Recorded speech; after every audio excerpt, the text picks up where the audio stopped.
কিরে 3 নম্বরটা কি উত্তর দিছ? 1975 সাল। আরে না 1974 সালের বইটা। কি কস? আমি তো 1975 সালে ঘুরে আইছি। তুই ভুল করছো, 1974 সালের বই। আমি 1974 সাল লিখতেছি। বুঝলাম না, আমি তো বললাম 75। তুই কি শিওর 1970 সাল? হ্যাঁ আমি শিওর এটা 1974 সালের বই। এখন শিওর গেছে কাইটা দি 1970 সালে দি।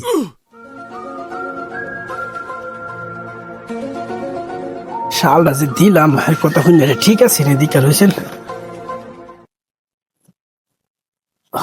বাংলাদেশের রাষ্ট্রপতি ব্যবস্থা চালু করা হয় 1975 সালে। মাত্রা তো ঠিক আছে, আমি 75 সাল দিছিলাম, হের কথা হই না 75 কেটে 74 সাল দিছি। কি হল মনটা কইতাছে